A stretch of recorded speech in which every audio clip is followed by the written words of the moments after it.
Hey, my husband and I are going on a trip to Trier. Do you want to come? No? What do you mean no? What else are you gonna do? Likely story. Come on, we're going.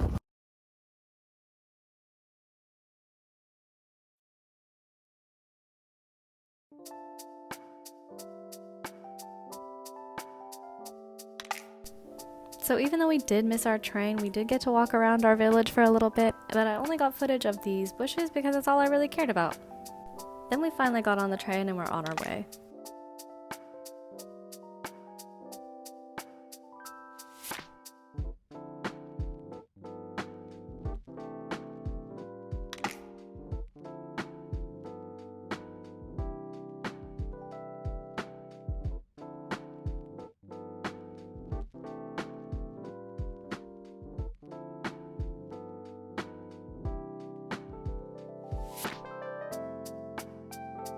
Now, I don't know what this guy's problem was, but he clearly was not following social distancing guidelines. He was on the wall, next to me, crawling around, acting like this was his train.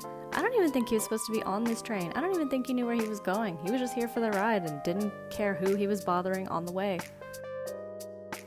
This bothered me a whole ton. I already hate when people get too close to me, and he took it to the next level, but at least we were right by our next station so I could get away from this clown. Now we were waiting to get off the train, and as we were coming up to the platform, it stopped and moved at least 3 times before it actually let us off, which was super weird, and I thought we were gonna leave the station without being able to get off, but thank God the doors finally opened and we were out of there. And here is the city.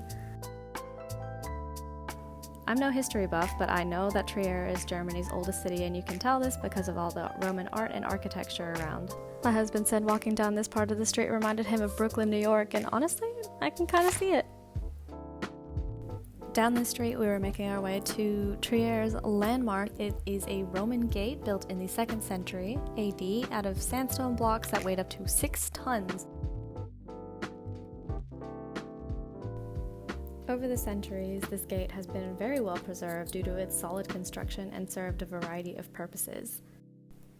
In the 11th century, the gate served as the home for Simeon, a monk who lived as a hermit, and upon his death it was converted into a church. In 1803, under Napoleon's reign, the church was dissolved and orders were given to restore its ancient design. While today its primary function is to serve as a popular tourist destination, measures are still being taken to conserve and renovate the gate just to maintain its integrity.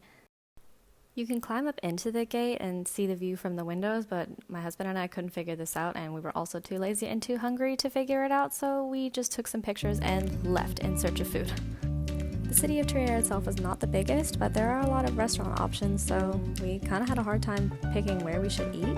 Another thing is hardly anybody was wearing masks, and the city was pretty packed and crammed, and it was kind of gross and disgusting. I hated it. I know that in Germany it's not required to wear face coverings outside, but think about it. The walls are hardly 6 feet from each other. You're still breathing on each other. But at least the dogs were really cute. I love them. I love them all. We ultimately decided to eat at this Asian place that had outdoor seating because we just didn't want to be inside a building anywhere, and it was great until bees attacked me and I realized that the city is just populated by bees only. RIP to my sushi that I didn't get to finish. Our next stop after lunch is the oldest church in Germany, the High Cathedral of St. Peter. This cathedral is most notable for its long lifespan and grand design. Emperor Constantine the Great commissioned it following his conversion to Christianity. The central part of the nave was built in the early 4th century out of Roman brick, and the resulting cathedral was added onto gradually in different eras. This church actually took one hell of a beating. It was left in ruins by the Franks, but rebuilt and destroyed again by the Vikings in 882. And then under Archbishop Egbert, rebuilding started once more, completed by Popo of Babenberg. As it was being rebuilt throughout the centuries, it continued to be embellished according to the fashion of the period, with Gothic vaults, Renaissance sculptures, and Baroque chapels, but the overall style of the building remains Romanesque with a Roman core.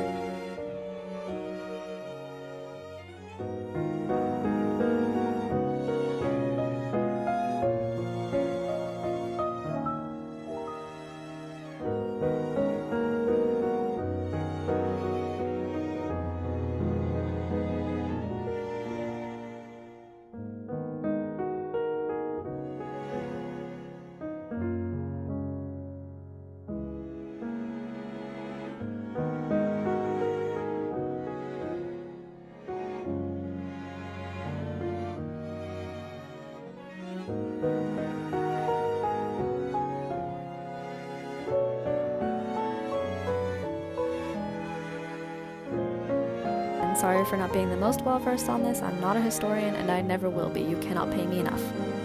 Another reason for these cathedrals being so grandiose was that the idea of everything good was being of God. So every beautiful art piece that could be crammed into the building was crammed into the building because God deserved all the good in the world, and this was all the good in the world.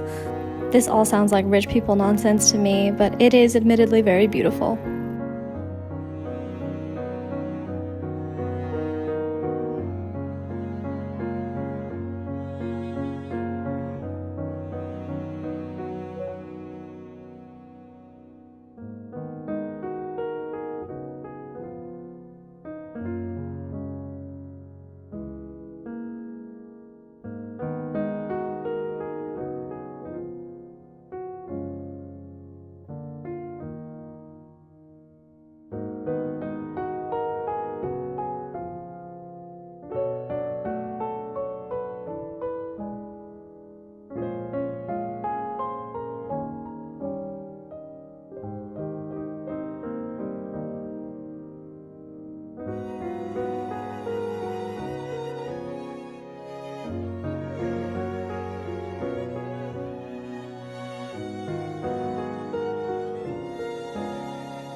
Moving back outside, there was another wing of the church named the Liebfrauenkirche. Do not come for me on that pronunciation. This is German for the Church of Our Lady, and it was constructed probably around 1227. The exact date cannot be determined anymore, but that is when historians believe it might have been constructed.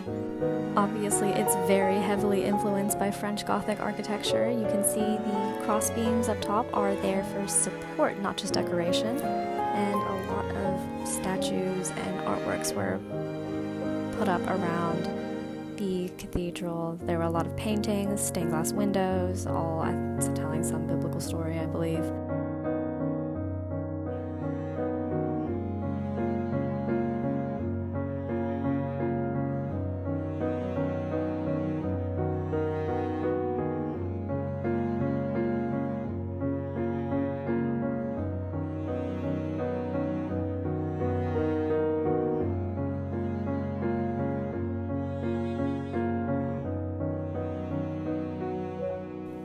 At this point, I was too busy admiring the lights from the stained glass windows, but my husband noticed this pillar and pointed out some graffiti that looked to be pretty ancient, which when you think about is hilarious because humanity hasn't changed.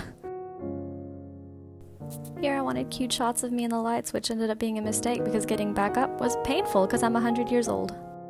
After admiring some more of the artwork, we finally decided to leave and just walk around the rest of the city and see what else there was. It ended up being just a lot of just snack shops, ice cream places, coffee places, and a lot of stores that we saw in our own town.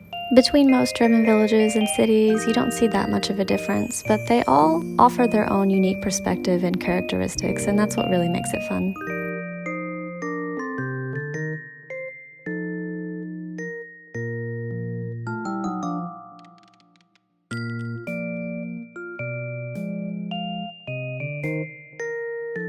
At this point, we had actually been here a few hours, and you can kind of see we're starting to give up because we had to get coffee so that we didn't pass away.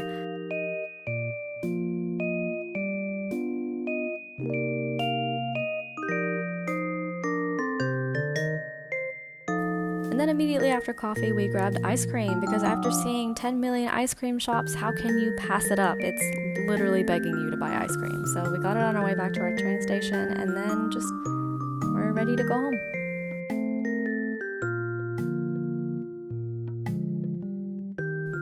My ankles were completely destroyed at this point. I had given up on everything. I just wanted to lie down on the ground. Here you can see me trying my hardest not to lie down. and just trying to be distracted by everything around me so I wouldn't think about the pain. I also considered fighting someone to the death for a spot on a bench.